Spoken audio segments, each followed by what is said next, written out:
గత కొంతకాలంగా అనారోగ్యంతో బాధపడుతున్నటువంటి ఈనాడు దినపత్రిక సంస్థల అధినేత రామోజీరావు గారు కాలం చేశారని తెలిసింది.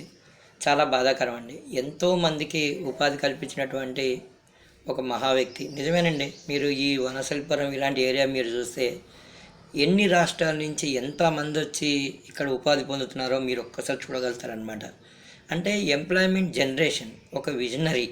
అంటే ఒక ఈనాడు పత్రికతో ప్రియా పచ్చళ్ళు కాకుండా ఉషా కిరణ్ మూవీస్, రామోజీ ఫిలిం సిటీలోనండి థౌజండ్స్ ఆఫ్ ఎంప్లాయీస్ అండి.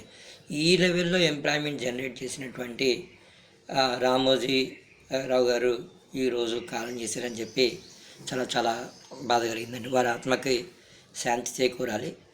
ఏది ఏమైనప్పటికీ ఎవరు ఏమనుకున్నా సరే ఆంధ్ర రాష్ట్రంలో, దేశంలోనే తెలుగు పత్రికా రంగంలో ఒక చెరగని ముద్ర వేసినటువంటి ఒక పత్రికాధిపతి రామోజీరావు గారండి.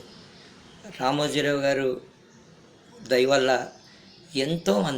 ఎంతోమంది ఉపాధి పొందారండి. అది నో డౌట్ అనమాట, చాలామంది. అలాగే చిత్ర నిర్మాణ రంగంలో ఉషా కిరణ్ మూవీస్ని స్థాపించి చాలా విజయవంతమైనటువంటి సినిమాలు. నేను ఒక సినిమా చూశాను, మయూరి అనే సినిమా అనమాట. అదే కాదు, ఇంకా చాలా ఉన్నాయి. ఏదేమైనప్పటికీ ఒక సంచలనం తెలుగు రాష్ట్రాల్లో ఒక ప్రముఖమైనటువంటి దినపత్రిక ఈనాడు, ఈ సంస్థల అధినేత. అలాగే ఈటీవీ ఛానల్స్ కదండి. అసలు ఆయన ప్రజెన్స్, ఆయన విజన్ ఎంత గొప్పదో మీరు ఆలోచించండి.